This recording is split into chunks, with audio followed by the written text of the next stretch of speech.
Hola, muy buenas tardes. ¿Cómo están todas y todos?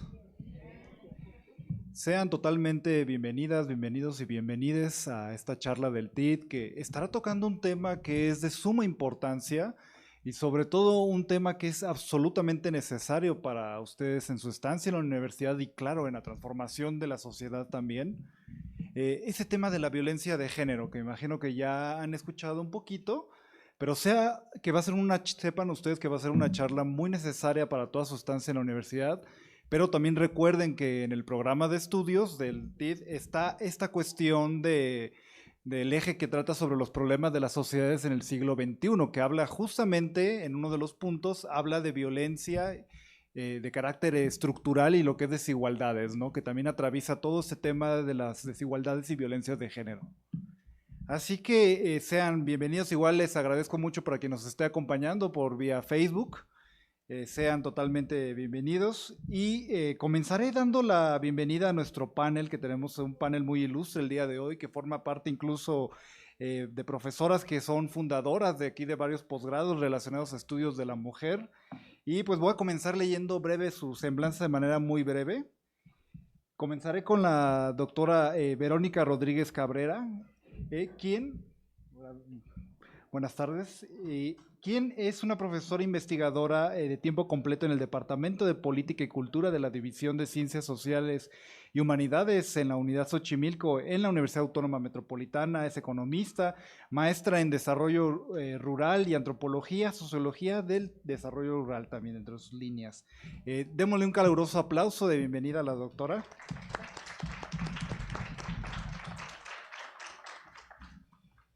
Pasamos con la doctora Priscila Meredith Viera Alcázar, quien es profesora e investigadora de la Universidad Autónoma Metropolitana, igual de la Unidad Xochimilco, investigadora asociada del Seminario de Investigación en Juventud de la Universidad Autónoma de México, de la UNAM, es activista y música. Démosle un aplauso también, por favor.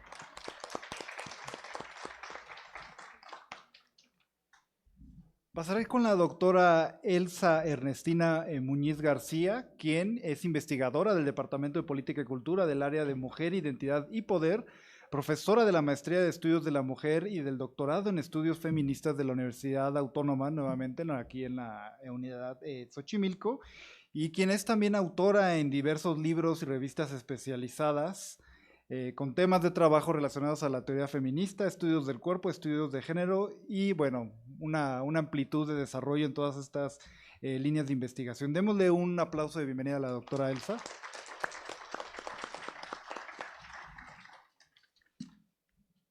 Y finalmente les queremos presentar a la doctora Ana Lao Jaibén. La doctora Ana Lao Jaibén es licenciada y maestra en Historia por la Universidad Nacional Autónoma de México y doctora en Historia por la Universidad Iberoamericana. Es feminista, es profesora e investigadora de la Universidad igual de la UAM Xochimilco, en el Departamento de Política y Cultura. Actualmente imparte docencia en la Maestría de Estudios de la Mujer y en el recientemente creado doctorados de los estudios feministas. Démosle un aplauso, por favor. Sean todas bienvenidas a este espacio. En la mañana contamos también con su presencia. Fue una charla muy fructífera y esperamos también de ustedes que vayan a participar también bastante. Recuerden que la modalidad de las charlas del TID es justamente un conversatorio. Hay que conversar, todas las inquietudes que tengan hay que expresarlas. Es el momento ideal para hacerlo. Y es un tema de suma relevancia a causa de, digamos, de toda la violencia que se vive en la sociedad en México y el mundo, pero también por los compromisos que ha adquirido lo que es la Universidad Autónoma derivada del paro. Entonces, para no seguir ocupando el micrófono y darle todo el espacio a nuestras invitadas, les cedo la palabra y sean totalmente bienvenidas. Muchas gracias. Bueno, vamos a iniciar esta charla que, como ustedes ya saben, está orientada a tener una reflexión y también a dar algunas cosas que son informativas en torno a las violencias y al género desde los feminismos. Ahora les vamos a explicar por qué desde los feminismos. No sé si podemos ir a la primera diapositiva y después vemos el video. Vamos a repetir la fórmula pasada. Nos parece como sumamente importante hablar de una genealogía que existe en México alrededor de los feminismos. Y a mí me da mucho gusto poder compartirles estas reflexiones que además están basadas grandemente en la historización que ha hecho la doctora Ana Lau, que además la tenemos aquí, es una bibliografía andante, sobre los feminismos en México. Y esta es una reflexión que hicimos de manera intergeneracional, Ana y yo, pensando en cuáles han sido las características que han devenido históricamente en torno al movimiento feminista en México. Y más o menos, uno de los primeros registros, aunque no es… hay que decir que, aunque lo estamos hablando desde 1970 a 1980, hay antecedentes ya de movimientos de mujeres, ya desde los 60 se hablaba del movimiento feminista en México y entre 1970 y 1980 es posible identificar una primera etapa llamada los feminismos de la nueva ola, que ya venían de otros países. Esto es importante decirlo porque esta etapa va a ser la que va a definir en gran medida muchas de las demandas y exigencias de luchas de mujeres, que en su momento eran mujeres jóvenes, hay que decirlo, y que estaban produciendo generacionalmente cambios a un sistema de valores y una fuerte crítica al sistema patriarcal. Una de las principales demandas era aquella relacionada con la violencia intrafamiliar y los espacios públicos.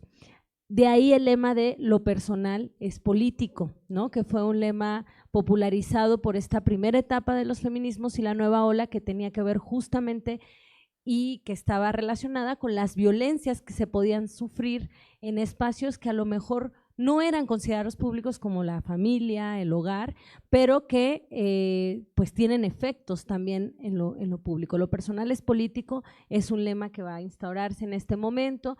Comienza en México de manera más fuerte la lucha por la despenalización del aborto, por los derechos reproductivos y la decisión sobre sus cuerpos, sobre todo de las mujeres. Y también una de las principales demandas va a estar asociada por la igualdad de salarios en espacios laborales. Entre 1980 y 1990 se identifica una segunda etapa que está vinculada con la institucionalización de los feminismos. En este momento empiezan a surgir algunas tensiones entre los feminismos activistas que se daban sobre todo en los espacios más de la calle, por decirlo de alguna manera, que eran más autónomos a las instituciones, pero también a la inserción de ideas feministas y sobre todo de la perspectiva de género en instituciones tanto del Estado como otras instituciones. Y aquí nosotras queremos hacer énfasis en la importancia de cómo comienza a gestarse las ideas feministas y la problematización de eso que se llama la perspectiva de género, que más adelante vamos a ahondar en ello, pero que ahora se los voy dejando aquí en el camino de la reflexión, y cómo tiene incidencia dentro de las universidades. Nos parece eso muy importante, los feminismos en la universidad. Fíjense que en los años 80 es cuando comienzan a surgir no solo áreas de investigación vinculadas con los géneros, por ejemplo, aquí mismo en la UAM Xochimilco, el área Mujer, Identidad y Poder, de la que casi todas somos parte, surge en 1984, ¿no? Que es en este momento en el que empieza la institucionalización de los feminismos en la universidad. Y de ahí también devienen posgrados como el de Estudios de la Mujer y como el doctorado ahora en Estudios Feministas. Ahora ya se puede hablar de estudios feministas, en ese momento todavía no se hablaba de estudios feministas dentro de la institución. Se podía hablar de perspectiva de género o de estudios de la mujer, pero no abiertamente de estudios feministas. Esto es como un elemento importante. Obviamente siguieron algunas demandas que ya devenían de la etapa anterior, que estaban vinculadas con las violencias ya no solo en los espacios familiares, sino también en los espacios públicos, obviamente también por la incidencia de las mujeres en estos espacios, y continúa la lucha contra la despenalización del aborto. Viene una tercera etapa que Ana nombra y que hemos reflexionado como rupturas y continuidades. Esta etapa es importante porque se caracteriza por un impas de los estudios feministas. Hubo un momento como que, bueno, ya se habla de mujeres en el Estado, ya hay políticas públicas, en las universidades ya hay mujeres en puestos importantes, también en la política, etcétera, etcétera. Entonces pareciera que hubo como una especie de calma dentro del movimiento feminista porque pues las mujeres ya de alguna manera estaban en todos los espacios. Sin embargo, se empiezan a develar algo que nosotras hemos identificado como discursos de simulación también dentro de las instituciones, donde pues sí se habla mucho de mujeres, pero en la realidad las violencias que atraviesan las experiencias de las mujeres en esos espacios, y aquí hablaremos también de las disidencias sexogenéricas, ¿no? Pues van a seguir siendo reproducidas y transformadas, y esto tiene un origen, porque todas estas violencias devienen de un sistema que nosotros identificamos como el sistema patriarcal, y el sistema patriarcal, como el sistema capitalista, se transforma y se va adaptando a diferentes momentos históricos, ¿no? Eso también es importante. Pero luego viene un pequeño como boom entre el 2000 y el 2024, que más o menos nosotras identificamos de manera más fuerte en el 2011 con una marcha, ¿no? ¿Te recuerdas que hicimos esa memoria, Ana?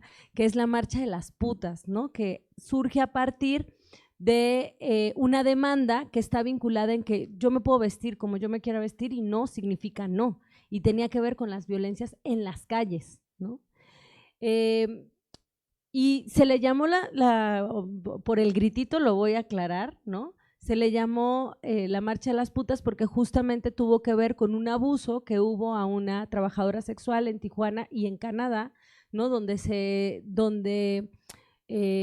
fue detenida, pero además se le pidió por el hecho de ser trabajadora sexual, o sea, fue víctima de un abuso por parte de autoridades, ¿no? Entonces, a partir de ahí deviene esta manifestación, y luego viene la brillanteada en 2016, viene todo el movimiento de la Marea Verde de Argentina, que es el movimiento donde se populariza a ver si lo reconocen, a ver, lo voy a sacar.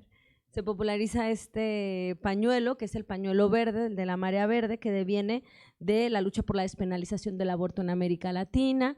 Entonces, bueno, ¿por qué nos parece importante decir esto? Porque estos activismos, que son considerados, algunas les llaman de la cuarta ola o la cuarta etapa, como mejor lo ha nombrado Ana, que tiene que ver con divergencias y continuidades generacionales, no es que estén pidiendo cosas nuevas, ¿no? Se siguen teniendo demandas y exigencias que iniciaron y emergieron desde la primera ola, desde la nueva ola, que es desde los 70s, los 60s, los 70s.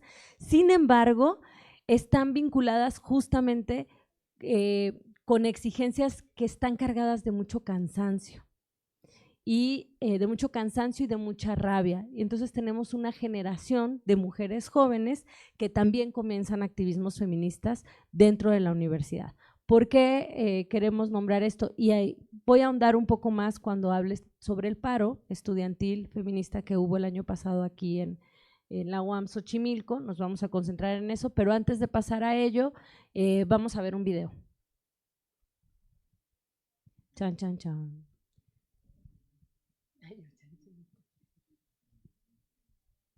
Ese. Una canción y el chiste nada más es escuchar la canción, no hay que hacer nada más que escuchar.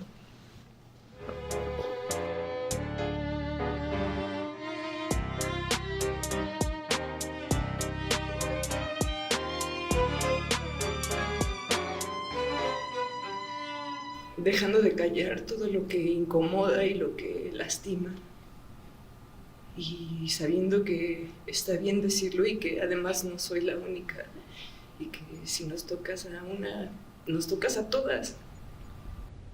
Pues vamos a intentar hacer una traducción de todo lo que nos compartiste ahorita con tu cuerpo. Ahorita la canción va a sonar en fuerte y te quiero invitar a que te muevas, a que uses tu cuerpo para contar sin palabras todo lo que dirías en este diálogo que te gustaría establecer.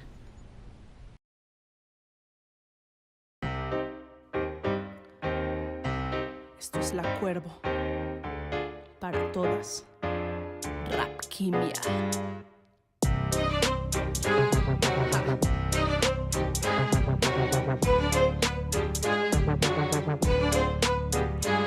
Alzo la voz para que el suelo retiemble y nuestros ojos se incendien, para que mis palabras revienten como olas, para no caminar solas, porque de hoy en adelante si nos tocas a una, nos tocas a todas. Qué rabia esta que siento, me va a estallar el cuerpo, granada expansiva para expiar tu apatía. Vamos a ser inteligentes, afilar los dientes, venga todas desde arriba, siempre juntas y en jauría, sí, siempre juntas y en jauría.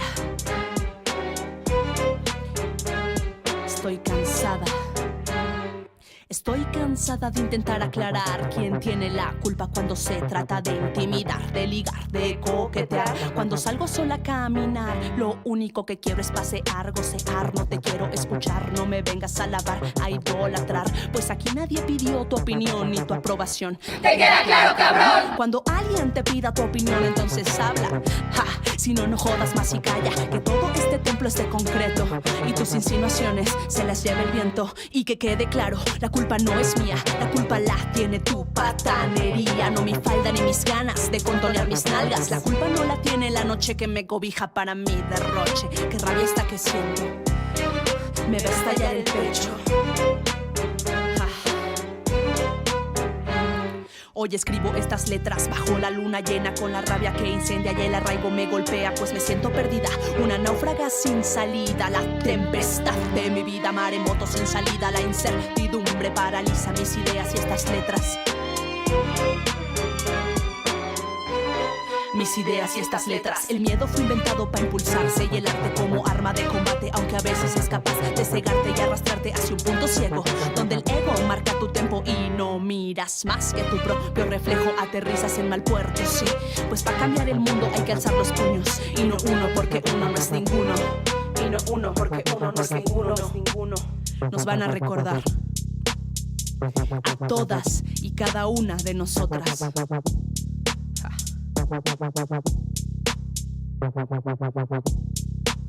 Rapkimia. ¿Qué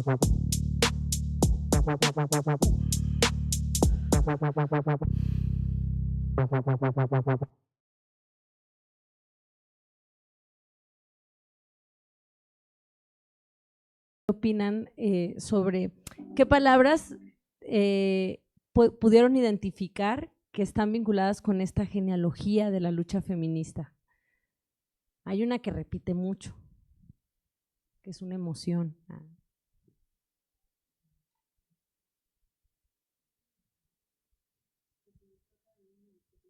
Si nos tocan a una, nos tocan a todas. Eso hace referencia, por ejemplo, a la colectividad, ¿no? Y esa es una de las características de los activismos actuales, de las jóvenes, justamente. O de esta, porque bueno, cuando hablamos de jóvenes no es solo por la edad, ¿no? Sino de estos feminismos y de las manifestaciones feministas actuales que también se pueden ver dentro de la universidad. ¿Qué otra? A ver, se les ocurre. ¿Alguna de las palabras que se les haya quedado del video?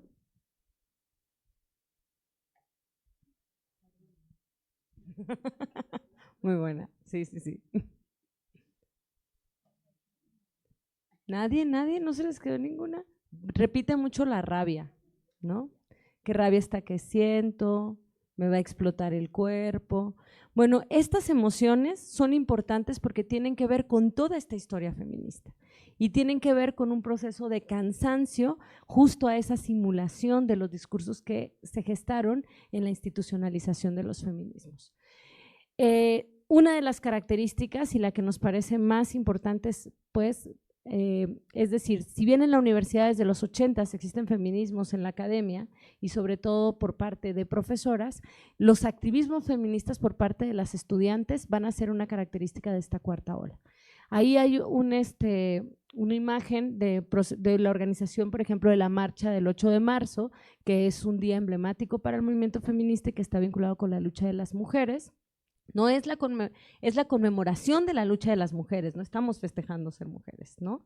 Sino más bien recordando cuáles son nuestras luchas, y ahí podemos ver que hay un proceso de organización de un contingente que lo organizan principalmente estudiantes, y eso nos parece importante decirlo. ¿Podemos pasar a la siguiente diapositiva? Todo esto porque también consideramos fundamental contarles que hace un año, en marzo, el 10 de marzo, del año pasado, en esta universidad estalló el paro estudiantil que llevó al proceso de organización de una asamblea estudiantil que se llama UAMX, Asamblea Estudiantil Feminista, ya le pusieron feminista, ahí todavía no lo tenía. Esta asamblea surge principalmente por mujeres estudiantes y donde ahí yo les pongo como los momentos del paro. El 13 de marzo viene la presentación del pliego petitorio, donde prácticamente, ¿no?, en resumen, ese pliego petitorio contenía demandas vinculadas con acosos, abusos y otras formas de violencia por razones de género dentro de la universidad, ¿no?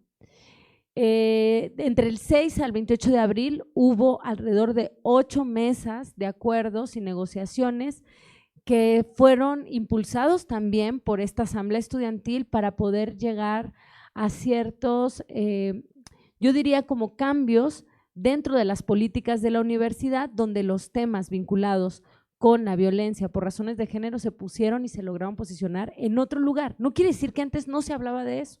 Hay un antecedente por parte de las docentes y había habido trabajo, pero sinceramente se había tomado poco en serio, ¿no? Hasta el paro se empezó a tomar muy en serio el tema de la violencia por razones de género. El 11 de mayo se entregan las instalaciones después de haber firmado 81 acuerdos, donde hay un montón. Aquí está, miren, y de hecho esos acuerdos ustedes tienen acceso dentro de la página de la universidad y por ahí hay libritos donde se dejan ver muchas cosas, pero entre las que podemos ver más rápido y que seguro ustedes pueden identificar, una de las demandas tenía que ver con la menstruación digna. Y por ejemplo en los baños, ¿no?, el paro logró que existan en los baños de mujeres o en algunos baños de mujeres, no sé si han visto las máquinas donde pueden encontrar toallas femeninas. Eso no existía antes. Eso es un ejemplo que puede resultar banal, pero que me parece importante decirlo porque es resultado pues del paro y de algo que podemos ver, tocar, tangible. El 16 de mayo regresamos a las actividades con un montón de trabajo que todavía seguimos haciendo. Les quiero mencionar que si bien la UAMX Asamblea Estudiantil se creó en el marco del paro, sigue existiendo, es una asamblea protagonizada por mujeres, pero también participan hombres, disidencias, y hay otro comité feminista que en el momento del paro se unió a la asamblea, pero que sigue existiendo. Este comité feminista separatista es para mujeres y disidencias, y de hecho tienen ahí su cubo y demás. Es importante que sepan que existen procesos de organización por parte de las alumnas y que bueno, tratamos también quienes somos docentes feministas, esto también es importante mencionarlo. Nosotras como docentes feministas consideramos que ser feminista académica también es una forma de activismo dentro de la universidad. Entonces intentamos constantemente tener pues contacto y conocer cuáles son las demandas y necesidades en torno a estas problemáticas que finalmente nos atraviesan como comunidad a todas, ¿no?, a todos y a todes. Siguiente, por favor. Bueno, solo aquí voy a mencionar que estos activismos feministas dentro de la universidad han generado y han logrado legitimar como parte de su derecho a la protesta, por ejemplo, que se respeten los tendederos dentro de la universidad, ¿no? Y esto es resultado de una serie de normalizaciones en torno a formas y prácticas de violencia que se dan también dentro de la universidad, a mecanismos de prevención, erradicación y atención que han sido exigidos y que aunque ya existían no habían sido suficientes para atender esta problemática. Me parece también importante decir que el problema de violencia por razones de género se extiende aquí dentro de la universidad, pero es un problema social, ¿no?, que permea a todo el país. Hasta el año 2022, 11 mujeres al día se reportaban como víctimas de feminicidio y o desapariciones. Y muchos de estos casos siguen sin resolver. Entonces ahora entendemos un poco la rabia de la que se hablaba en la canción de Alzo la Voz. Bueno, vamos a continuar con los planteamientos que ha hecho Merarit. Y a mí me gustaría comenzar esta parte hablando de esta frase que Ceci captó muy bien, de si nos tocan a una, nos tocan a todas, y a plantear que efectivamente el movimiento feminista es un movimiento colectivo.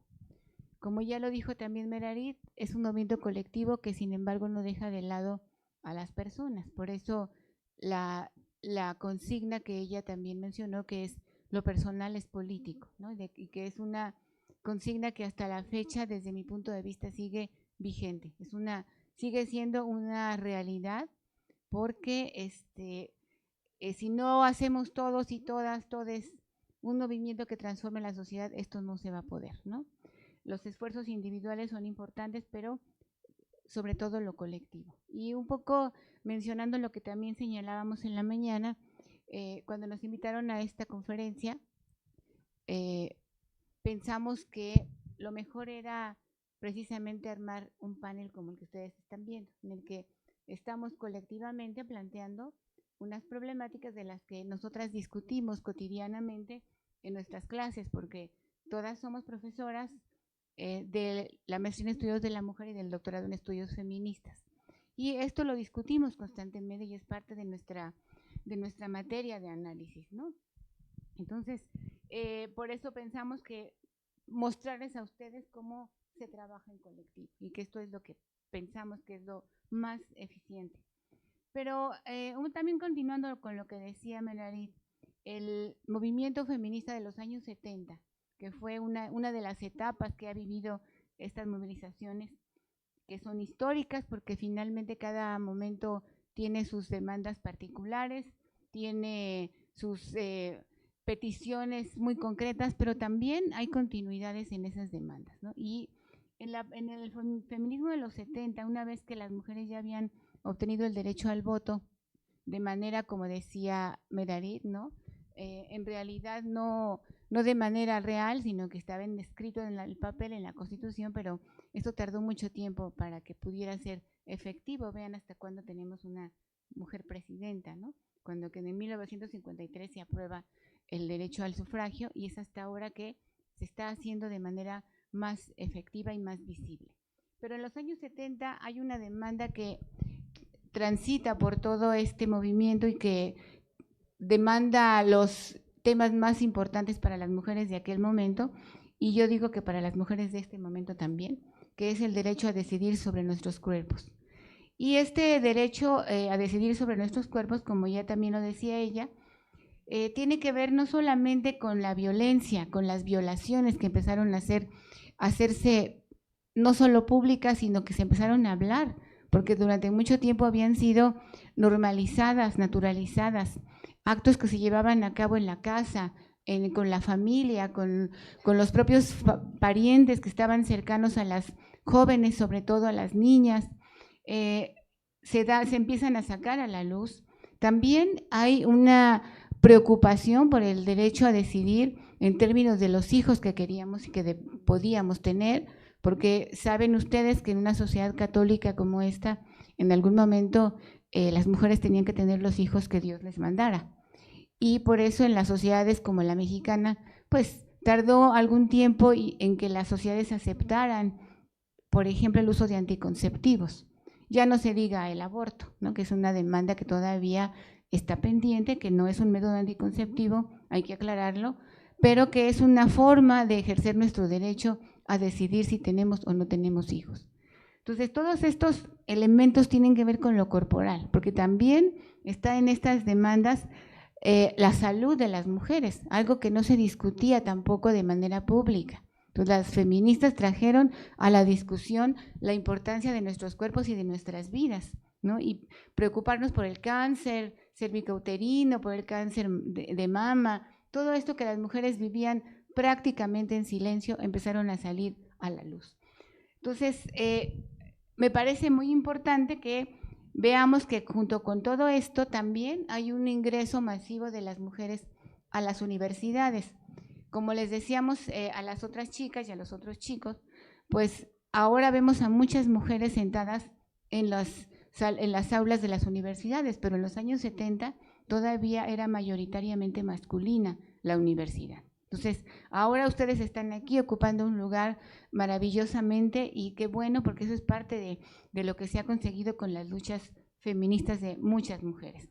Y esta participación de las mujeres en las universidades esta participación de las mujeres en la producción de conocimiento fue muy significativa para lo que ahora llamamos teoría feminista, porque parte de esa teoría feminista nos ha dado conceptos que nos permiten entender un poco esto que decía Meredith, ¿no? Violencia por razones de género, ¿no? Mi pregunta para ustedes es, ¿ustedes qué entienden por género?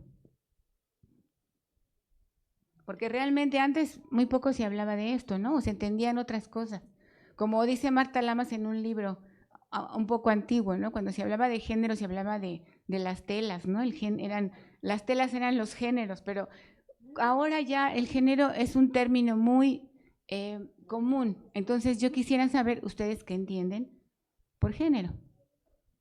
¿Podríamos tener 3 opiniones de su parte? A ver, no se amontonen, allá.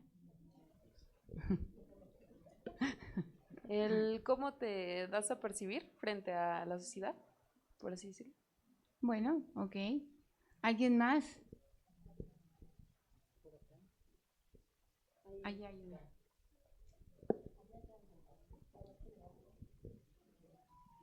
Como a los roles o comportamientos, ya sea tanto de hombres como de mujeres. Así es. Muy bien. ¿Alguien más? ¿Acá? Sí. Adelante.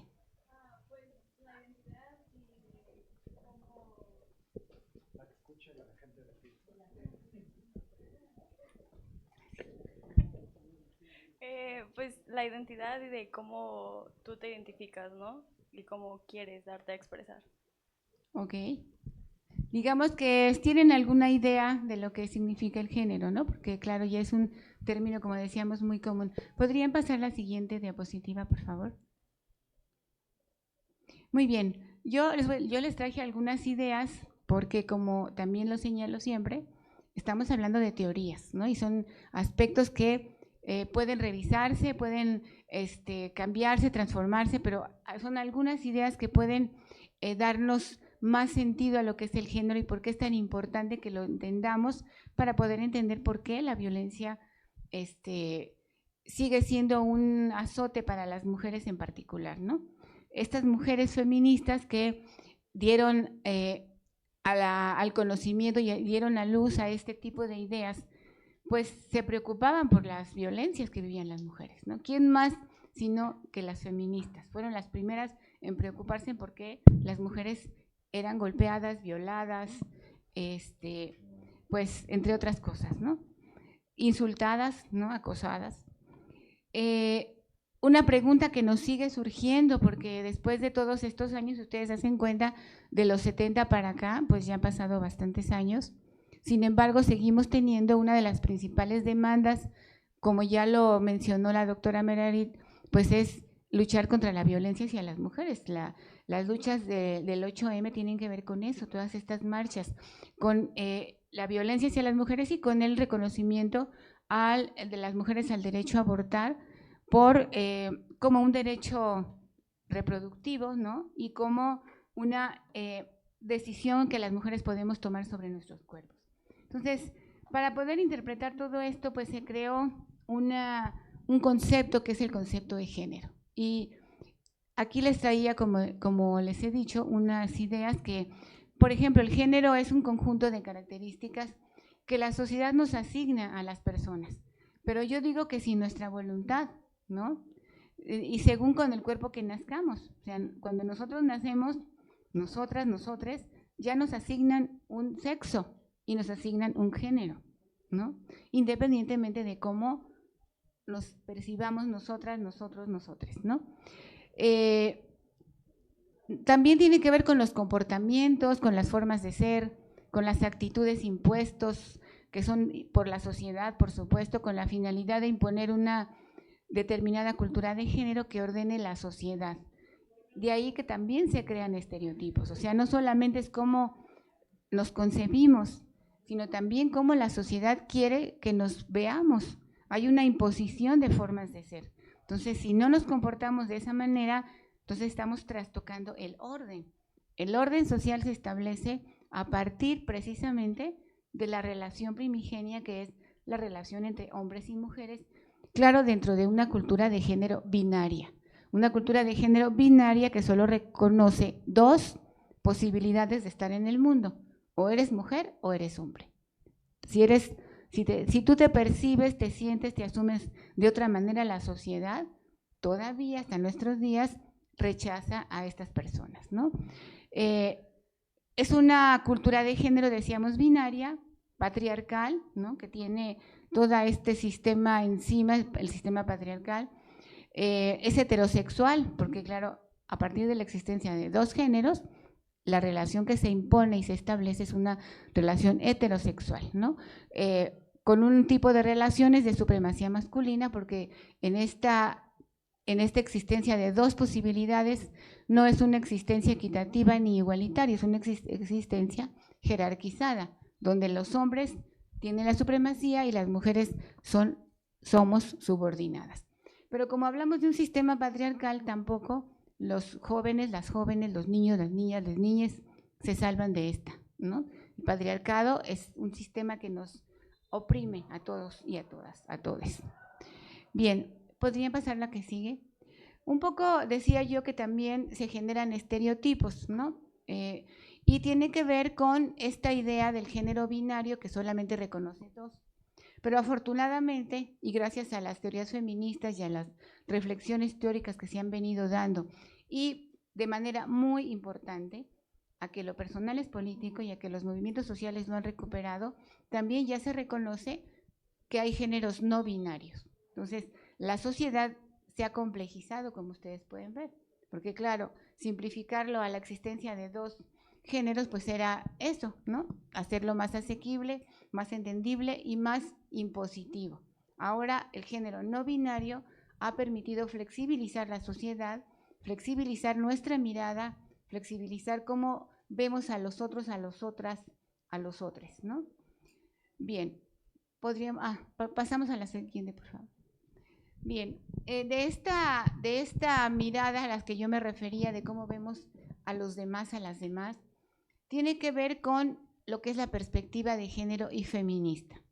Y por eso yo les traje estos anteojos como un ejemplo para que nos los pongamos, ¿no? ¿Por qué son de color lila, morado? Porque es el color con el que se ha identificado y reconocido a los movimientos feministas, ¿no? Desde hace algunos años, que es esta mirada morada, esta mirada lila, que nos permite entender los mecanismos para identificar, claro, cuestionar y valorar la discriminación, la desigualdad, la exclusión de las mujeres, que se pretende justificar con base en diferencias biológicas o, más bien dicho, diferencias corporales entre mujeres y hombres, así como acciones que deben emprenderse para actuar sobre los factores de género y crear las condiciones de cambio, que eso es algo que nosotras nos hemos propuesto y que las feministas se han propuesto a lo largo de este tiempo, ¿no? Cambiar, transformar las relaciones entre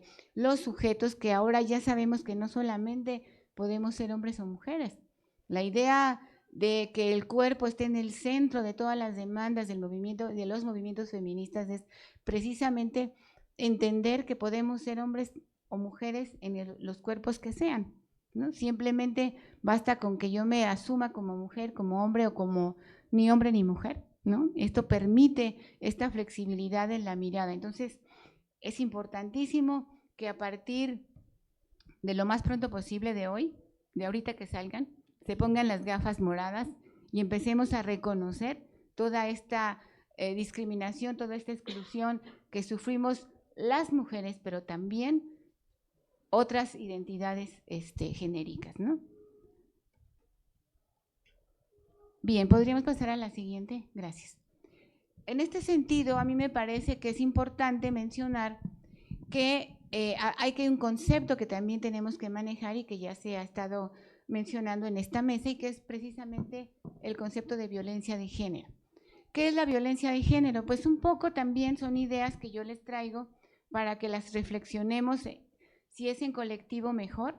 Es más, digamos que útil y más reconfortante que todos platiquemos sobre lo mismo.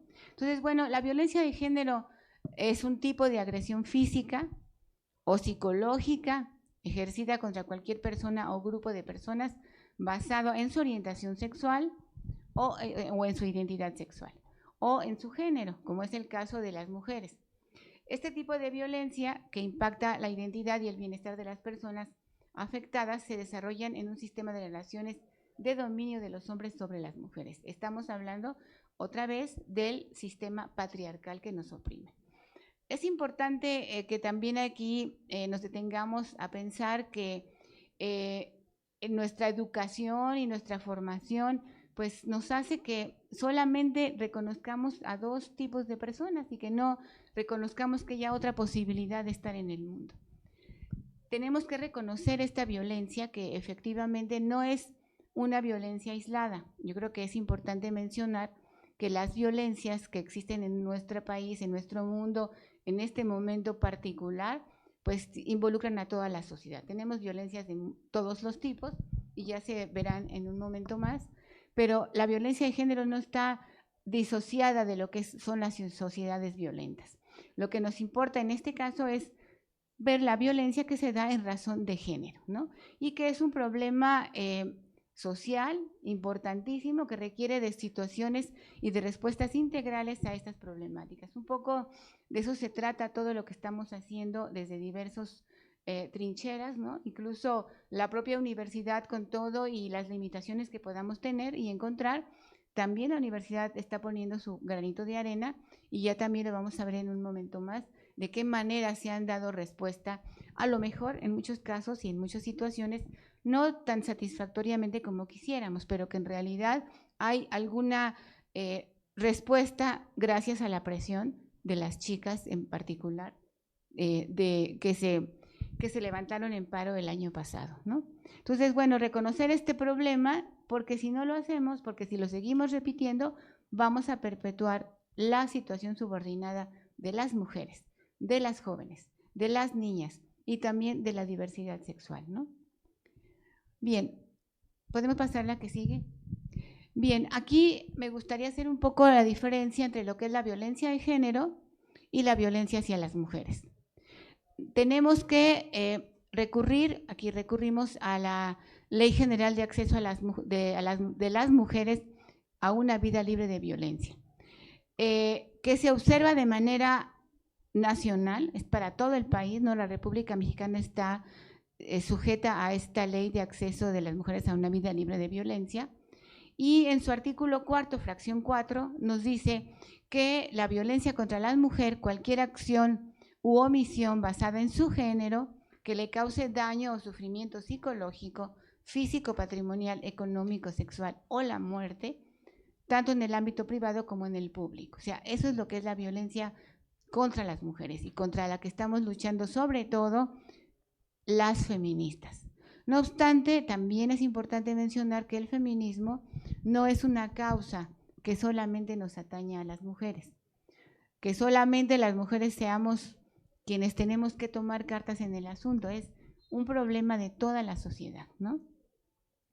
Bien, es importante para pasar a la siguiente diapositiva mencionar que gracias a esta consigna que se ha vuelto una máxima, diría yo, del movimiento feminista, y yo pienso que de la acción y de la actuación de todos, todas y todes nosotras, lo personal es político. Y cuando la violencia salió de las casas, cuando la violencia se denunció, cuando la violencia se dio a conocer, pasó del ámbito privado al ámbito público, ¿no? Porque antes se pensaba que lo que pasaba en el ámbito privado pues era privado y ni modo, ¿no? Pero no, la violencia nos atañe a todos, sea en las casas, en las escuelas, en los autobuses, en el metro, donde sea, en la calle, por supuesto hay que denunciarlo, ¿no?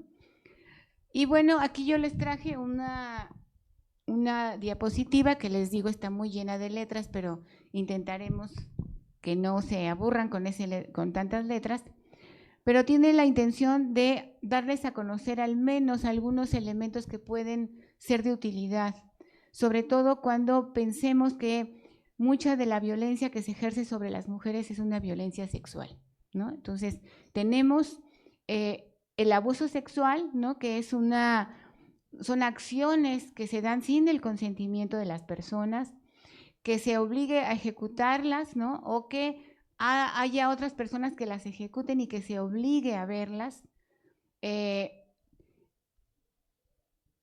También es importante mencionar que los actos sexuales, por su parte, son tocamientos, manoseos, y que van desde esto hasta la violación, ¿no? Y que son violencias que se dan sin el consentimiento de las personas que son violentadas. Tenemos otra clasificación, que es el acoso sexual, y que es una forma de violencia en la que no hay subordinación. Es una forma de violencia que se da entre iguales, por decirlo así, entre pares más bien. Entre pares, compañeros de trabajo, compañeros de escuela, en la casa, con hermanos, primos, parientes que están al mismo nivel y que se hacen estos actos de acoso sexual.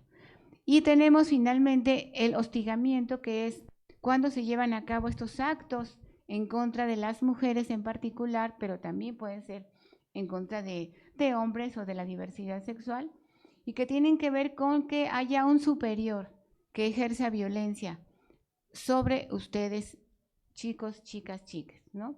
Nos referimos a sus jefes en el trabajo, nos referimos a sus familiares, a sus tíos, ¿no? A los parientes de más rango en las familias, los profesores en la universidad respecto de los y las alumnas. Entonces, esta clasificación es muy importante porque muchas veces, como yo lo dije al principio, estos eventos se han naturalizado y se han vuelto normales, ¿no? Es natural porque el cuerpo de las mujeres para eso está, ¿no? Porque está disponible para quien lo quiera ver, lo quiera tocar, ¿no? Es normal porque así es, eso pasa siempre, ¿no? En las familias, como yo les decía al principio, se daban estos actos y no se denuncian, incluso sigue siendo hasta la fecha, no se denuncian porque es normal que los tíos, los parientes más grandes abusen de los chicos y de las chicas, ¿no? Entonces, bueno, hay otros tipos de violencia a los que vamos a hacer referencia a continuación.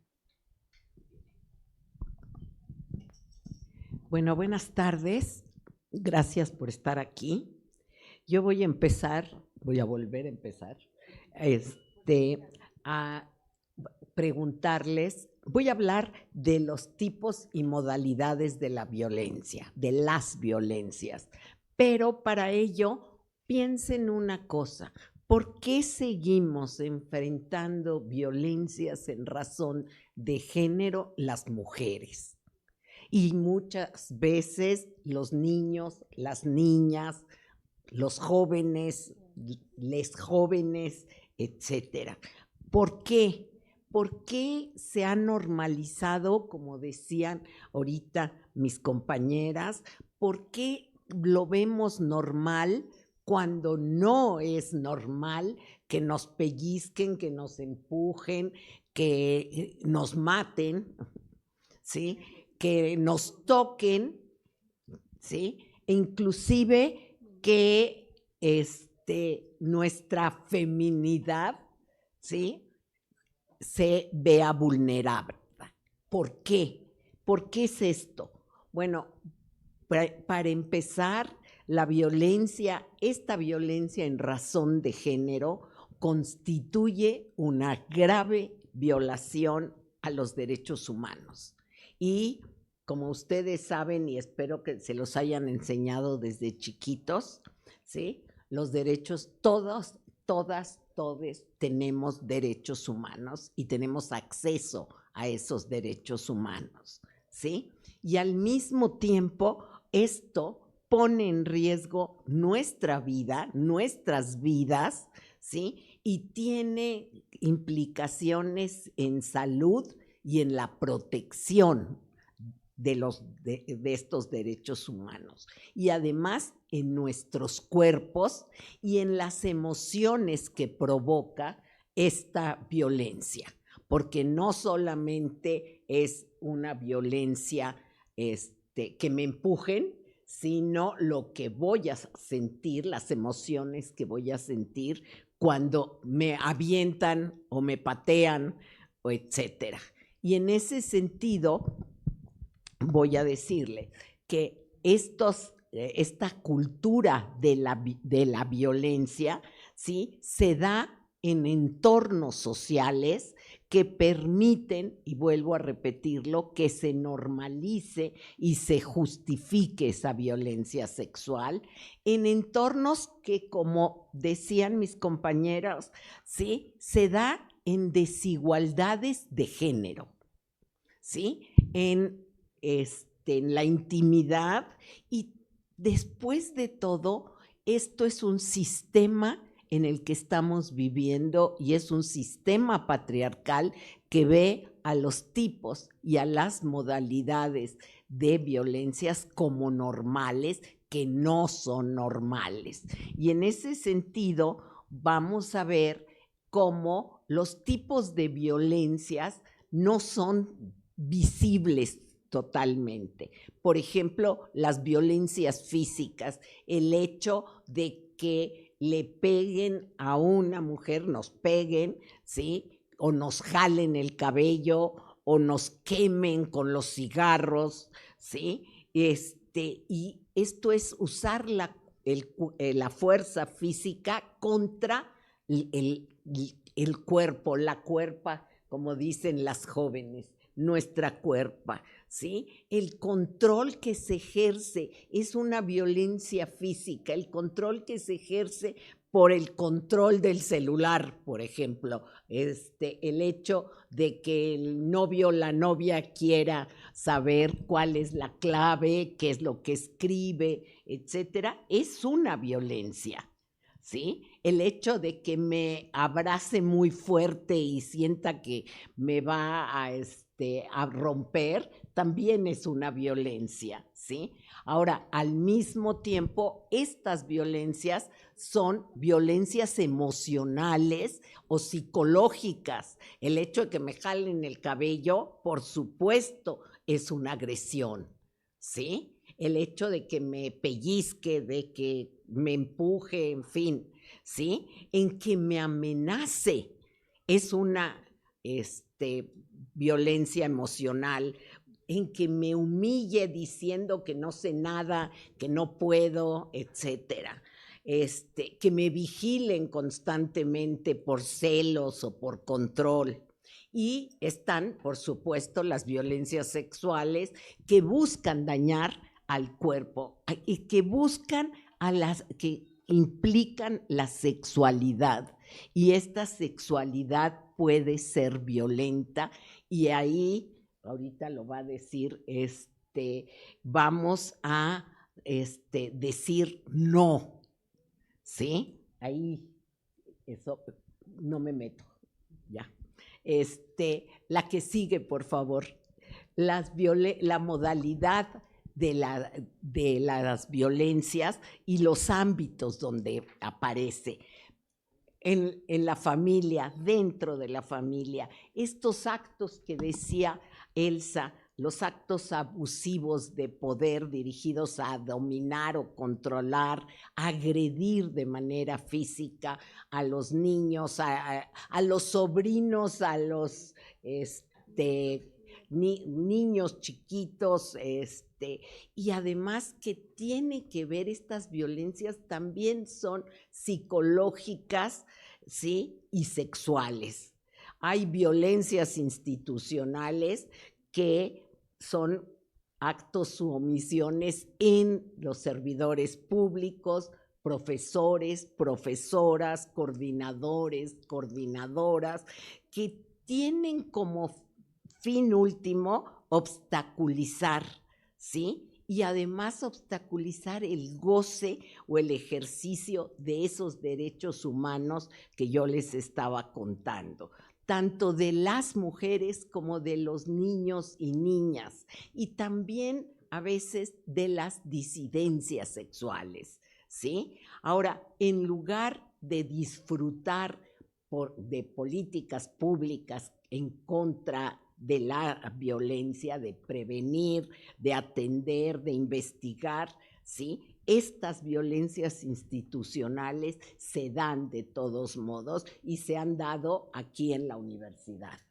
¿sí? están también las violencias laborales y las violencias de docentes hacia alumnos, alumnas y alumnes, ¿sí? Son el abuso de poder, ¿sí? Con el vínculo laboral, el vínculo docente y enfrenta a la víctima, ¿sí? Una relación jerárquica. Yo soy más alta que tú, puedo decirte lo que quiera, porque eso impide tu desarrollo y atenta contra la igualdad. Y por último, ¿me puedes pasar la última, por favor? ¿Sí? La violencia en la comunidad. El hecho de que, por ejemplo, son actos individuales o colectivos que aparecen hasta en el salón, en el aula, aparecen y transgreden derechos fundamentales de las mujeres, de las disidencias sexuales, etcétera, y denigran. Fíjense en eso es algo que es importante porque denigran y excluyen y discriminan, ¿sí? Y por último, la más fuerte de todas, que no dije que las demás no sean fuertes, pero es la violencia feminicida, ¿sí? La forma extrema de violencia contra las mujeres, ¿sí? Producto de la violación de sus derechos, no solo de sus derechos humanos, sino de su vida, ¿sí? En donde este enfrentamiento violento puede conllevar a la muerte de generalmente casi 90% de mujeres, ¿sí? Que mueren violentamente y además son tomadas como si fueran desechables. Son mujeres que por su clase social, por su lugar donde trabajan, etcétera, pueden sufrir de violencia feminicida. Pero, ojo, ya no se da esta violencia feminicida solo en estos grupos sociales. Si ustedes se fijan, todos los días sale una fotografía de alguna chica joven que desaparece y luego va a aparecer asesinada en algún lugar horrible, ¿sí? Eso quiere decir que la sociedad cada vez le importamos menos las mujeres. Y con eso paso a la que sigue. Gracias, Ana. Buenas tardes todas, a todos y a todes. Espero que, bueno, ¿no? Es un auditorio más vacío que el de la mañana, y eso también es muestra de que en la universidad pues hay diferencia, jóvenes, ¿no? No solamente en una cuestión de turnos, sino también en los foros, en el tipo de actividades a las cuales tienen acceso, y también hay una diferencia importante entre la población de la mañana y la población de la tarde. Es muy importante notarlo porque muchas de las vulnerabilidades a las cuales está por lo menos en la población vespertina, a la cual está vulnerable la población vespertina, también tiene que ver mucho con el horario, con muchas de las formas en las cuales también va a existir la convivencia en este turno. Me parece importante ahora volver a recargar tal vez, ¿por qué creen que es tan importante tener esta plática en el primer trimestre de la universidad? Que es una de las cosas que por lo menos ha sido una de las políticas con las que la universidad también me parece que ustedes ya estuvieron en una sesión de bienvenida que se hace un sábado, un fin de semana, y como siempre van a encontrar un stand donde van a encontrar esto que le llamamos UPAVIC, o la Unidad de Atención a la Violencia por Razones de Género, donde les dan información y hay algunas actividades que también se organizan desde este espacio.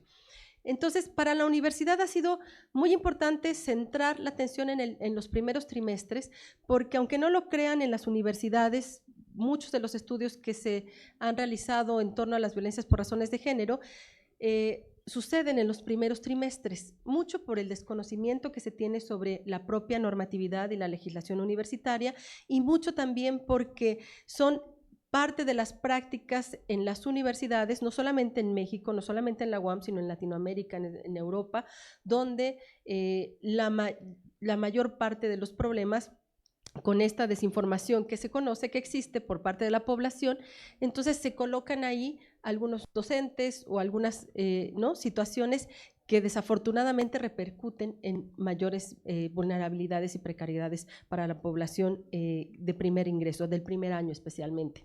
Entonces, bueno, más allá de eso, me parece importante recalcar cómo todas estas categorías teóricas de las que les hemos estado hablando, sexo, género, sexualidad, cuerpo mismo, son conceptos que son muy polisémicos y podemos tener diferentes enfoques, diferentes posicionamientos para entenderlas, pero cómo se entrelazan para poder hablar de una situación que afectan al país y especialmente a las universidades, que es la violencia por razones de género. Les voy a contar un poquito que en la universidad pues ha habido muchas de estas situaciones porque la universidad no es un espacio que se pueda aislar de una dinámica social y por lo menos ha habido muchos casos de todo tipo de violencias que se pueden imaginar, digital, física, emocional, psicológica, acoso, hostigamiento, o sea, puede haber en un caso incluso muchos tipos de violencia involucrados. Bueno, la universidad ha trabajado desde 2011, no quiere decir que antes no se hiciera algo, pero las formas en las que se llevaban a cabo las acciones no tenían este nombre. Y para el feminismo, por lo menos, también es importante que lo que existe como un problema social tiene que ser nombrado y tiene que ser reconocido, porque si no está en la normatividad, pareciera que no existe y pareciera que no se puede hacer nada contra ello. Por eso vamos a ver que desde 2011 se empezó a trabajar en protocolos, en la creación de protocolos para la atención, la prevención, la sanción y la erradicación de la violencia. También se ha trabajado en una serie de políticas para transformar toda la política universitaria. Hoy en día incluso una persona que esté señalada por cometer algún tipo de violencia por razones de género no puede ocupar un cargo universitario, por ejemplo. Y son cosas que han transformado la legislación universitaria de tal manera que si alguno de ustedes quiere en algún momento lanzarse como consejero, si tiene abierto un señalamiento o ha sido señalado, ha sido de alguna manera comprobado el tipo de señalamiento que se le hace, es posible que no puedan ocupar ese cargo. Y de alguna manera van habiendo una serie de transformaciones normativas para prever que esto suceda en la universidad. Evidentemente, pues no... el hecho, como ya lo dijeron mis compañeras, de que exista la normatividad no evita que pase. Y a eso me voy a referir un poco más adelante. Es importante que se acerquen a su normatividad, es importante que conozcan el reglamento del alumnado, que incluso antes se llamaba el reglamento de alumnos y se cambió por reglamento del alumnado, tratando de tener un lenguaje incluyente. Ustedes también son resultado, cuando tengan su título universitario, van a ver que la UAM es de las primeras instituciones que reconoce el título en femenino y en masculino, y hoy en día incluso podría reconocerse con la caracterización genérica que ustedes decidan. También eso es importante saberlo y conocerlo. Hay muchísimas políticas que se han transformado a partir de esta transversalización de la perspectiva de género, y del reglamento del alumnado es uno que tienen que conocer no solamente por sus derechos, porque protege sus derechos, pero también les va a marcar los límites de sus acciones. Y ahí van a estar, por ejemplo, todas las sanciones que se tienen previstas en el reglamento para cualquier acto de violencia de género que se presente en la universidad. Hay órganos de sanción. Aquí me voy a referir a que, como ustedes están en el TIT, sabrán que la UAM no es una instancia donde exista una autoridad unipersonal solamente. No es que el rector mandate a todo mundo, sino el rector también está, digamos, supeditado por órganos colegiados. En este caso, en la UAM Xochimilco, en el Consejo Académico, y el rector general también por el Colegio Académico, donde participan tanto estudiantes, trabajadores y académicos. Entonces son órganos que de alguna manera para el establecimiento de faltas en términos del alumnado que tienen que ver como por ejemplo acoso entre pares, generalmente se van a los consejos divisionales, tanto de sociales, biológicas y de diseño. Ahí existe una comisión especialmente que se llama Comisión de Faltas, que es la que analiza los casos, realiza entrevistas y también establece las sanciones que correspondan de acuerdo a las faltas. De todo tipo de faltas podemos encontrar, pero estas de razones por violencia de género son también de las que hoy en día se presentan con mayor regularidad. Evidentemente la UAM trabaja en este tipo de institucionalizaciones, que no es un proceso fácil, como ya lo vimos incluso en las diferentes etapas del feminismo. Vamos a ver que muchas veces pues, podrán decir, bueno, es que ya denunciamos, se siguió el proceso y no pasó nada. No es que no pase nada, jóvenes, pero también cada caso es único y cada caso tiene complejidades muy difíciles y las decisiones no son simples para tomar, para llevarse a cabo, especialmente cuando en la universidad existe también todavía, como en el país, una cuestión de acceso a la justicia de manera punitiva y no de manera restaurativa. Y ahí vamos a ver que una de las cosas que nos lleva a reflexionar es qué tanto podemos restaurar un daño en un acto que evidentemente, aunque corran a una persona de la universidad, se vaya a la cárcel, tenga una condena, etcétera, etcétera, está restaurando un daño social que está marcando a una comunidad entera.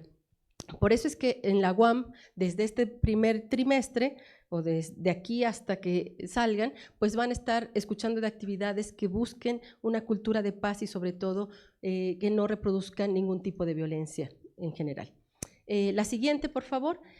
Y bueno, nos parece importante ir cerrando esta charla, esta serie de datos y ¿no? que seguramente esperemos les hayan abierto algunas dudas, preguntas, comentarios, para hablar del cuidado, el cuidado de sí, el cuidado de una comunidad, el cuidado que, si bien es cierto, ¿no? busca una relación, el cuidar el cuerpo, ¿no? la persona, el uno mismo, no la una misma, me parece la cuerpa, me parece muy interesante también empezar a cuestionar qué podemos hacer en colectivo, en comunidad, porque somos en realidad un grupo muy amplio. En la UAM van a ver que en estos 50 años que se están celebrando, pues la cantidad de jóvenes que de egresados, egresadas, jóvenes, trabajadores, etcétera, académicos que participamos de estas instancias universitarias, nos ponemos la camiseta y nos la ponemos por un largo rato. Entonces van a ver que una de las cosas que es muy importante es siempre tener estas 10 pautas que de alguna manera nos van a hablar de esta parte de cuidarnos y de cuidar a nuestra comunidad, que tiene que ver con la escucha y creer a las sobrevivientes y los sobrevivientes, les sobrevivientes de las violencias por razones de género. Es muy fácil denostar, es muy fácil calificar, es muy fácil caer en supuestos, en estereotipos, donde pues podemos fácilmente, ¿no? Dar credibilidad a los prejuicios que existen socialmente sobre no creer que este tipo de actos suceden. Incluso hay quien cuestiona que la violencia de género no sucede, no existe como tal. Bueno, la otra cuestión es que aprendamos, ¿no? Y que es un aprendizaje que tenemos que llevar de generación en generación y que además podemos transmitir que lo que nos pasó a nosotras no tiene por qué pasarle a otras. Uy, ¿ya se fue? No, aquí está.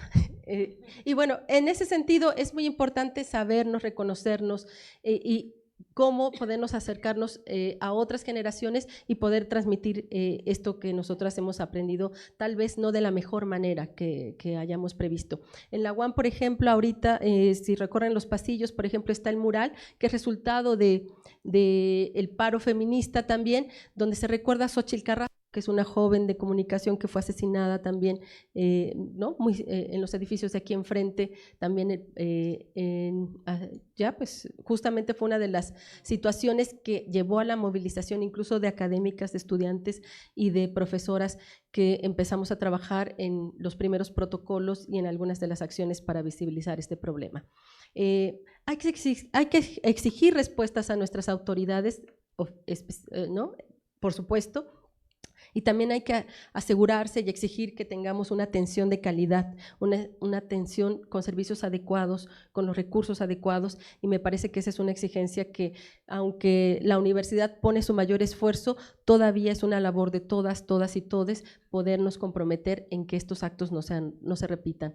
Hay que comprender qué es el consentimiento, y el consentimiento es de las cosas que más difícil suelen acontecer. ¿Cómo sabemos que un no es no? incluso sin que la palabra exista, incluso sin que de alguna manera tengamos que firmar algo o tengamos que enunciarlo. ¿Cómo podemos leer entre líneas, especialmente ahora con el tipo de relaciones erótico-afectivas que existen, ¿no? Ese caso y algo que tengo con alguien y que de alguna manera, ¿cómo voy a empezar a hablar de estos temas? Creo que también el poder enunciar nuestros malestares, reconocer los indicios del maltrato, aprender cómo podemos ayudar, el acercarnos al otro, a la otra, al otro, son pasos para poder desactivar estas relaciones y estas cadenas de violencia por razones de género. La siguiente, por favor. Y bueno, pues eso involucra una escucha atenta, una sensibilización, estar informados, buscar información, acercarse a los órganos que puedan brindarnos información. Tenemos que vincularnos con organizaciones o con grupos que de alguna manera también están trabajando en ello. No crean que solamente están las colectivas feministas, hay muchos grupos en la universidad y creo que cada uno de estos grupos puede empujar este tipo de acciones acercándose y creando lazos comunitarios, enseñándose a cuidarse entre ustedes, para ustedes, ¿no? Y ahora sí que incluso hasta en contra de ustedes, lamentablemente. Hay que asumir las responsabilidades que nos competen y justamente las responsabilidades que tenemos con el otro, la otra, el otro, que en realidad ustedes conviven en muchos espacios. La vida académica transita desde que salen de su casa, es más, en su casa haciendo tarea, etcétera, etcétera, salen, vienen a la universidad, se reúnen en los trabajos de investigación, van a los bares de aquí enfrente, van a las prácticas que también, ¿no?, son muy importantes, universitarias, a los laboratorios. La vida académica es enorme. Entonces, creo que en ese sentido, como comunidad académica y como profesionistas también tenemos la obligación y de alguna manera la responsabilidad de no repetir patrones que históricamente hemos cargado, ¿no?, ya por varias décadas, incluso, ¿no?, podríamos decir hasta por siglos. Obviamente hay que informarse, conocer los datos, conocer qué nos puede afectar, en dónde somos más vulnerables y en qué momentos somos más vulnerables. Bueno, pues yo lo dejo aquí y cerramos con un videíto que les tenemos preparado también.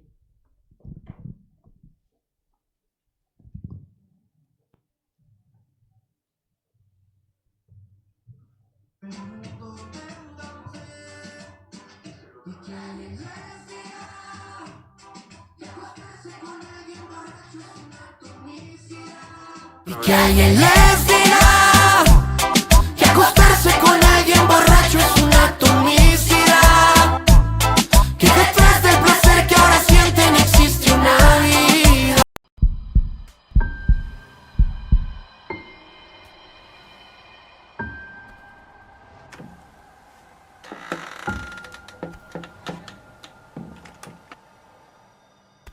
¡No, por favor!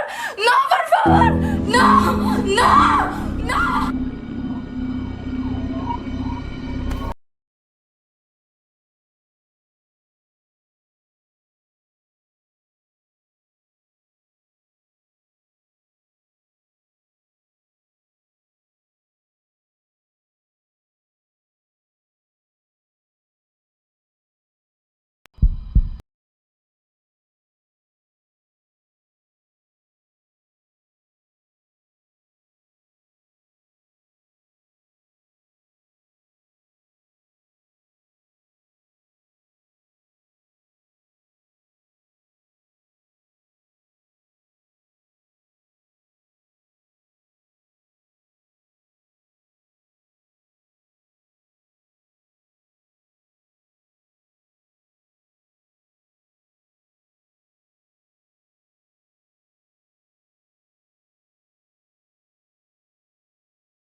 Bueno, pues ahora les abrimos el foro. Acuérdense que este es un conversatorio y buscamos también sus reacciones, sus impresiones, sus comentarios, son bien recibidos.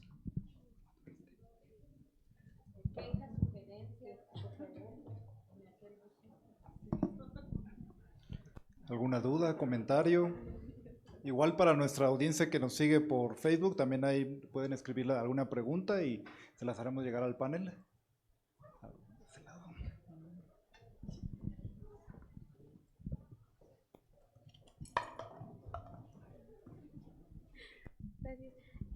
Buenas tardes. Yo solo quiero darles las gracias, pues, justamente por abrir estos espacios en las universidades. También, creo que es algo que me sigue causando como mucha impresión, es que en las universidades ya haya justamente profesoras que se dediquen a los estudios de género y estudios feministas. Entonces, pues, muchas gracias por eso y también porque creo que es importante que se siga hablando y que se siga trayendo a los compañeros a estos espacios, porque está bien fuerte que como nosotras mujeres tengamos que siempre pues identificar, ¿no? O sea, decir, pues me está violentando o esta relación puede ir a algo más lejos y puede terminar muy mal, pero pues pocas veces a ellos les dicen como de que, oye, estás violando, estás maltratando. Entonces, pues, gracias, básicamente.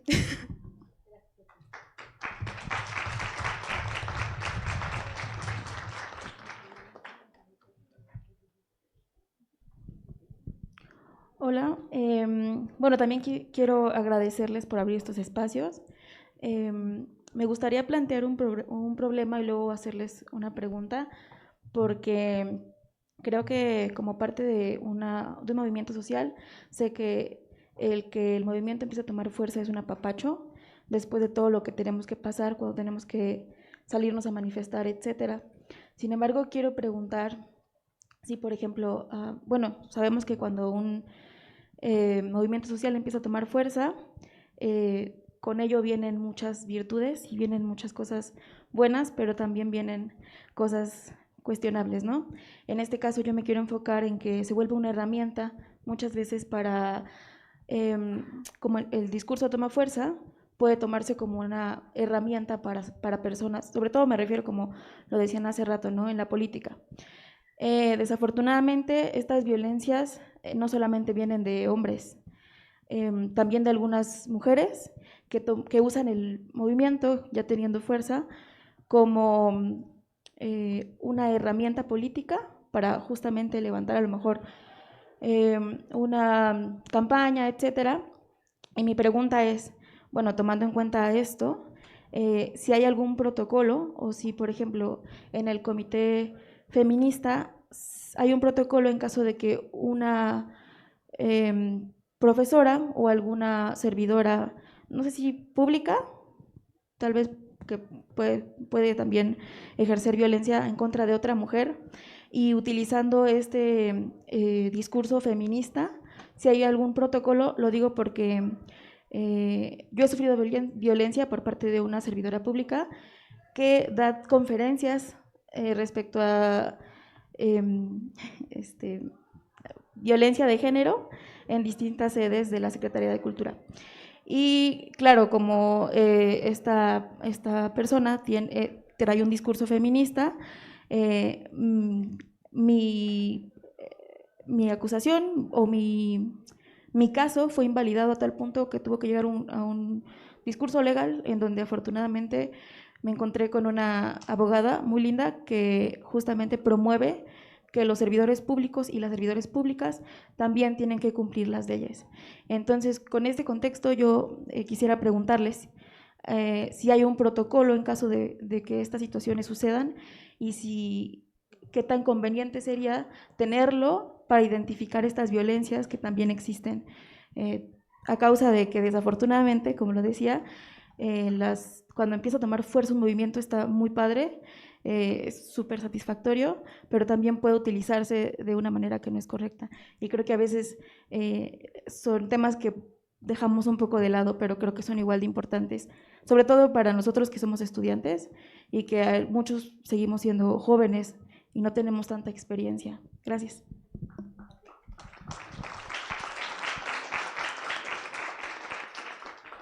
Tenemos una pregunta de nuestra audiencia de Facebook. Valentín Espinosa Dávila nos comenta: tocan el tema de las faltas y castigos en contra de los que ejercen la violencia y ligeramente tocan el cómo el sistema punitivo no es del todo viable. Me gustaría preguntar, ¿la UAM cómo es que ejerce esta justicia restaurativa? Porque si un compañero, un maestro, etcétera, se le expulsa por X demanda o no se le deja ejercer un cargo, ¿qué de restaurativo hay en que se vaya de una escuela a otra a seguir violentando? Con esto no quiero sonar a cargarles la chamba, pero sí hacer mención en cómo la universidad puede ayudar en este ámbito. ¿Alguna otra pregunta aquí en la audiencia? Si no, igual podemos abrir otro bloque después, en lo que se van animando, ¿vale?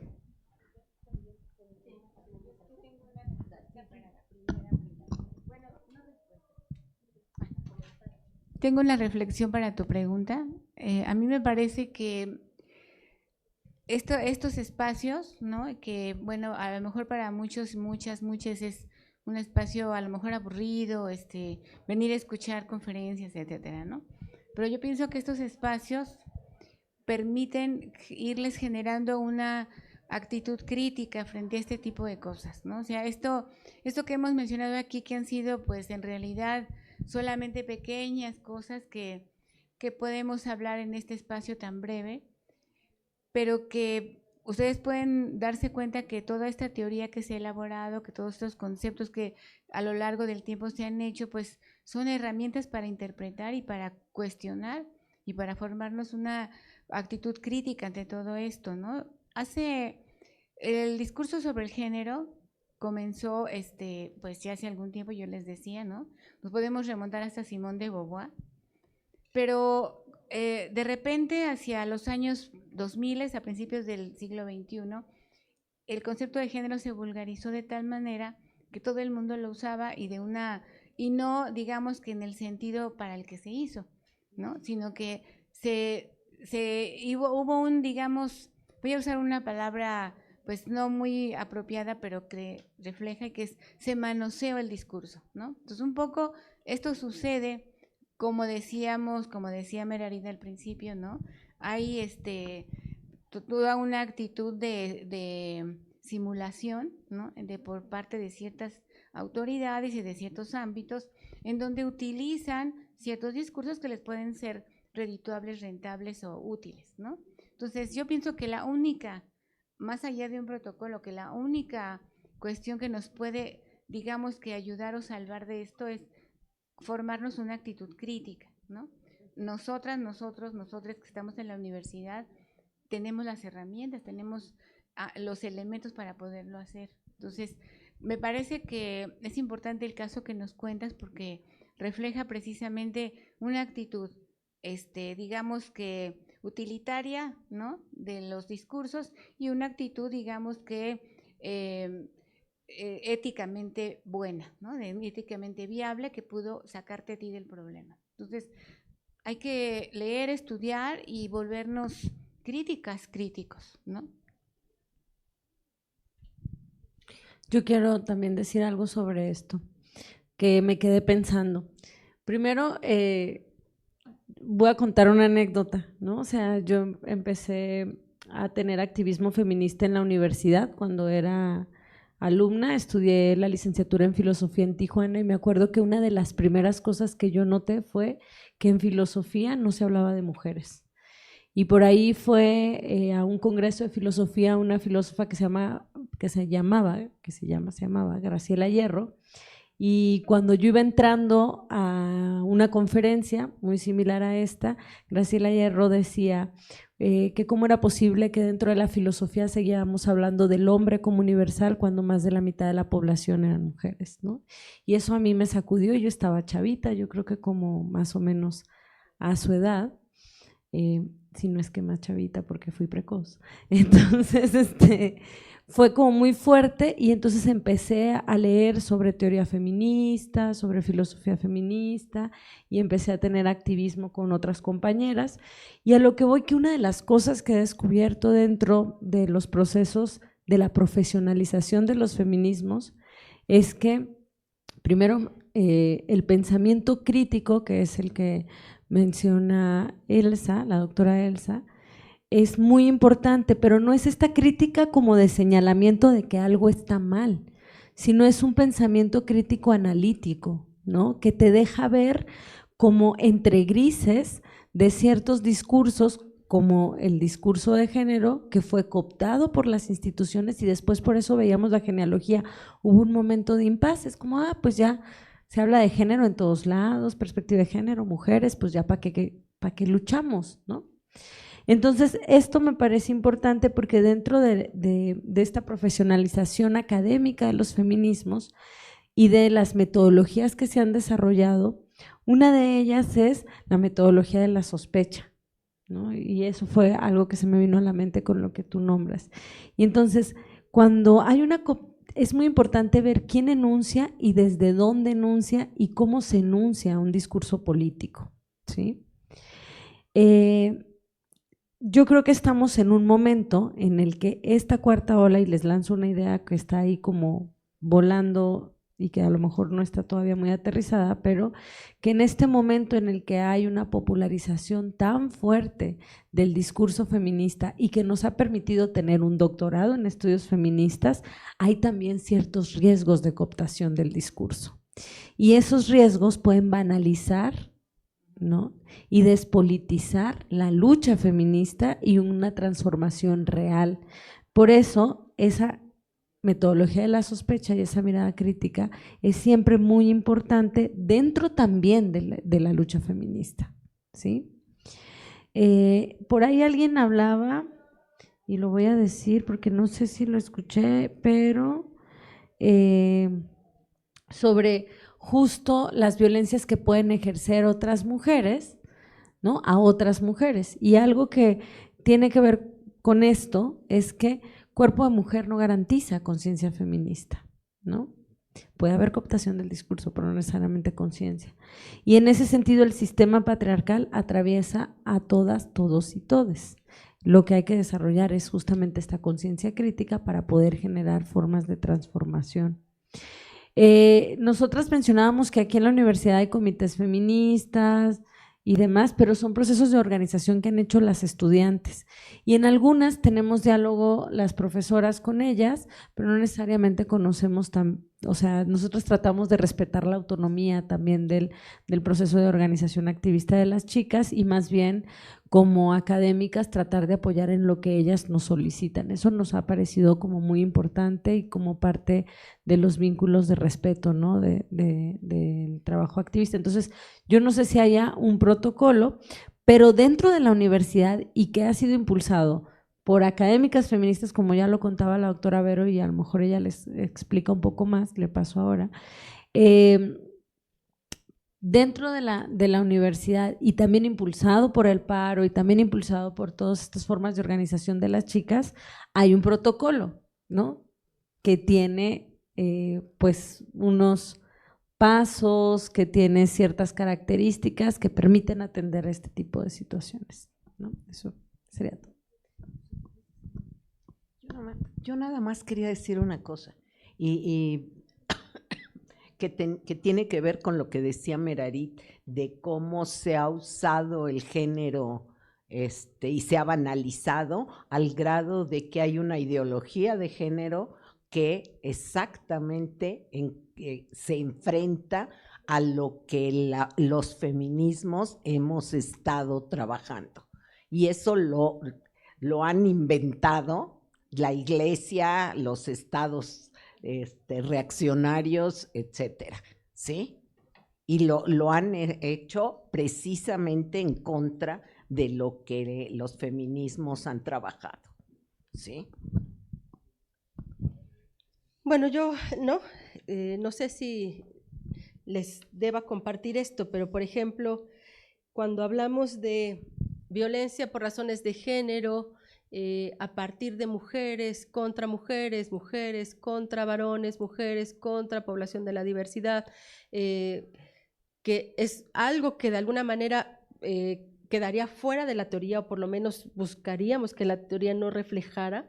En realidad también podemos estarnos cuestionando constantemente estos procesos de deconstrucción en los cuales tendremos que estar entrando una y otra vez.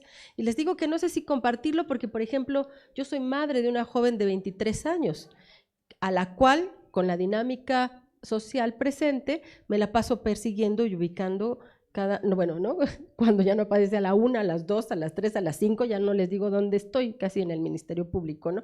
Pero bueno, no tanto así, pero yo misma escribo un documento dedicándoselo a mi hija porque es algo de lo que el feminismo no quisiera, ¿sí? Yo quisiera que mi hija saliera a la calle portando lo que quisiera aportar, que además lo hace, ¿no?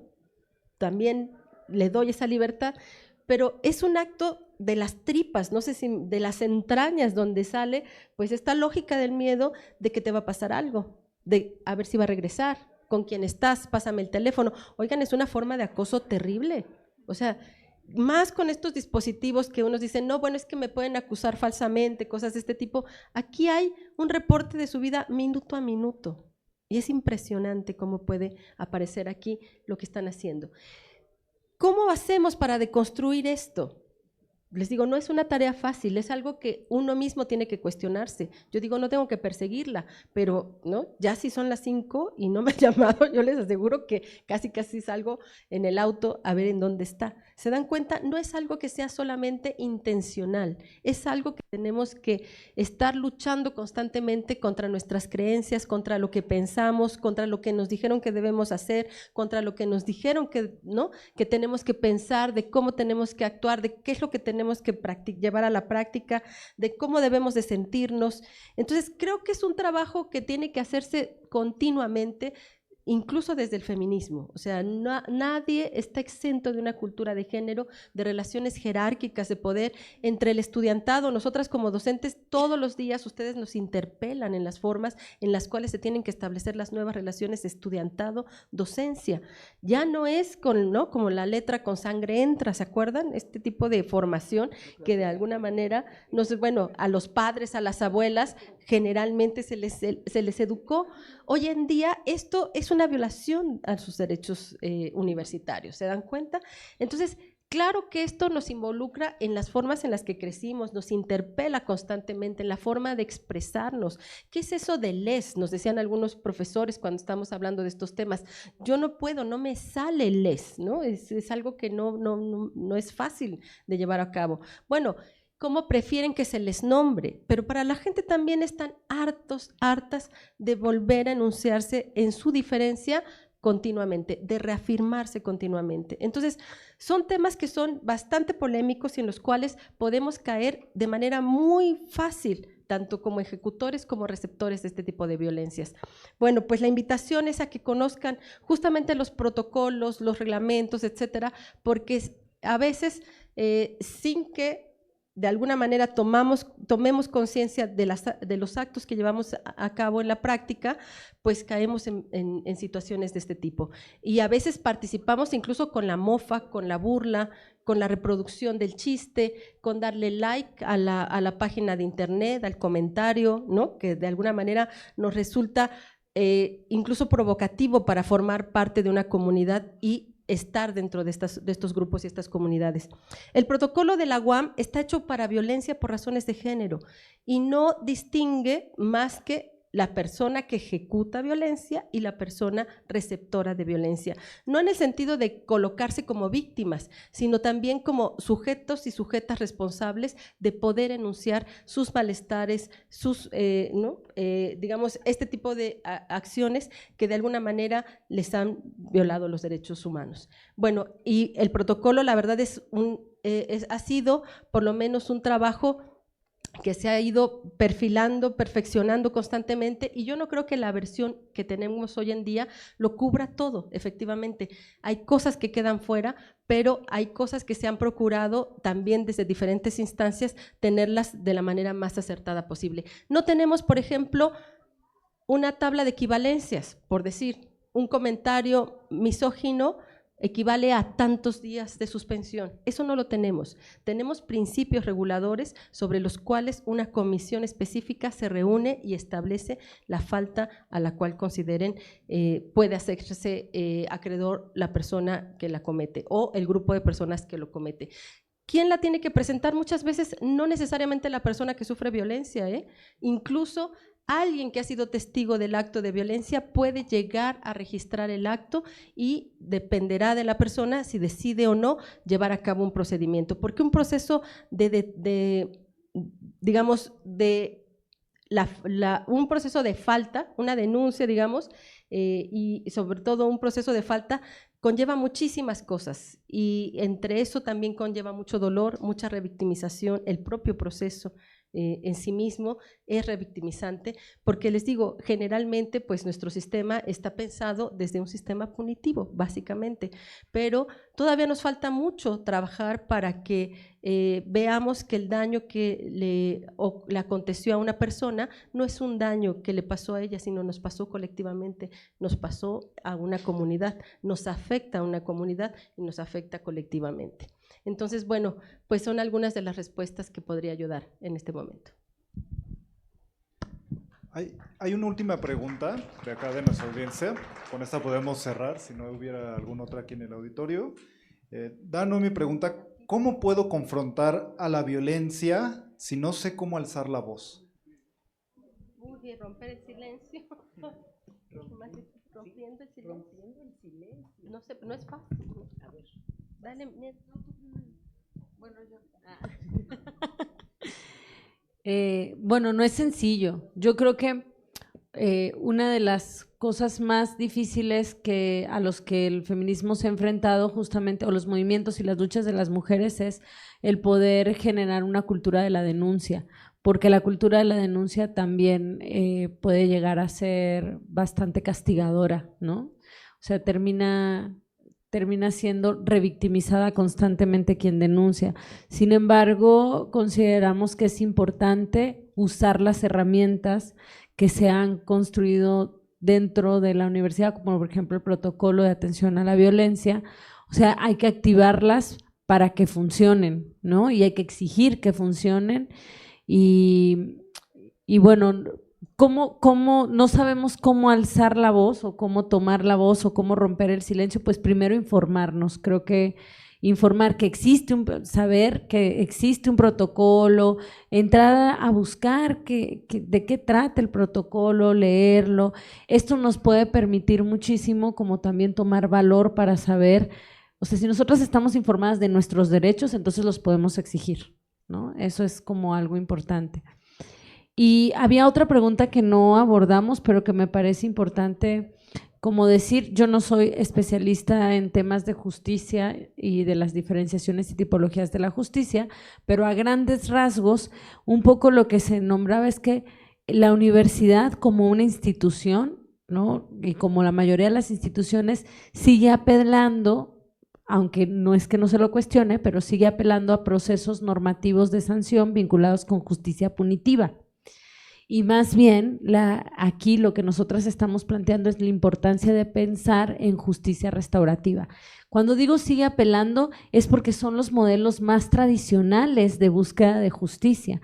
No quiere decir que no haya procesos de cuestionamiento y que en este momento ya no se haya puesto en la mesa el tema de la justicia restaurativa, que tiene otras implicaciones, ¿no? Y que son implicaciones sobre todo de reparación de daños, del reconocimiento porque miren, muchas veces quienes denuncian una violencia les preguntan, ¿pero tú qué es lo que quieres?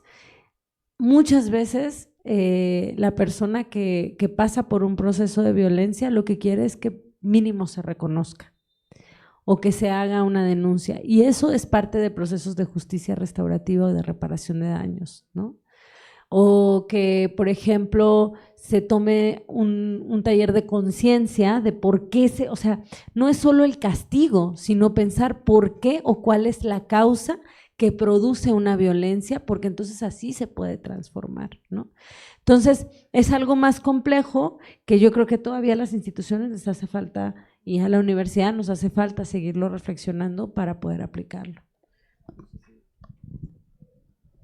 Y tal vez una cosa más, cuando nos cuesta romper el silencio, por eso les digo, estamos todos y todas y todes involucrados. Cuando alguien nos confía algo, hay que también a veces ser mediadores, ser puente, servir de puente para que esas voces se escuchen. Aquí, por ejemplo, conozco de la UAM, de la Asamblea Estudiantil del Paro, y uno de las mesas de negociación también discutió ampliamente sobre los tendederos, que ya lo mencionó Merarit. La verdad no está padre estar en un tendedero, no es una situación que digamos rescatable o que pueda ser que digamos genere orgullo para cualquier persona.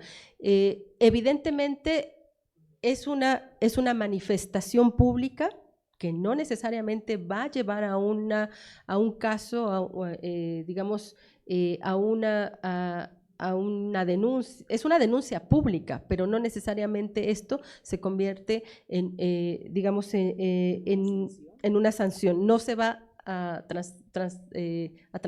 transformar en una sanción por la misma naturalidad de este tipo de manifestación.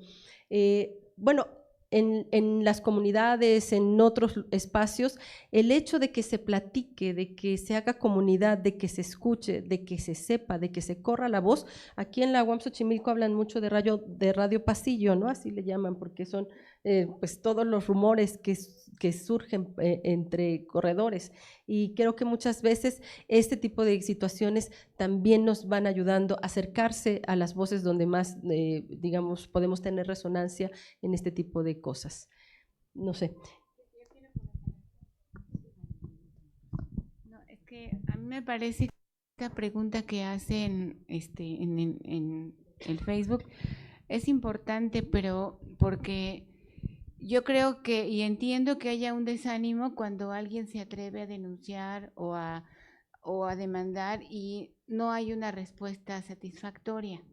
Entonces, recordemos que estamos ante un proceso de transformación. Lo que queremos es que la sociedad en ese sentido cambie, pero también hay que romper el pacto patriarcal, porque ese es algo que está ahí, que existe de una manera invisible aparentemente. O sea, ¿dónde están los lazos? Las líneas no son visibles, pero se hacen visibles cuando hay una sentencia injusta, cuando no se hace caso, cuando se cambia a una persona nada más del lugar para que no moleste, ¿no? Y eso ya es mucho decir, con eso ya habría ganancia, pero creo que hay un pacto patriarcal que hay que romper, que hay que insistir, ¿no? Porque entre más callados y calladas nos quedemos, se sigue reiterando esta opresión de las mujeres, ¿no? Esta subordinación. Entonces hay que insistir, aunque hay a veces que los resultados no son satisfactorios, ¿no? Pero hay que insistir porque el cambio no es fácil, y por eso es que muchas de nosotras estamos pues insistiendo en esto, ¿no? Bueno, agradecemos muchísimo. Les pediría por favor un aplauso para nuestras panelistas.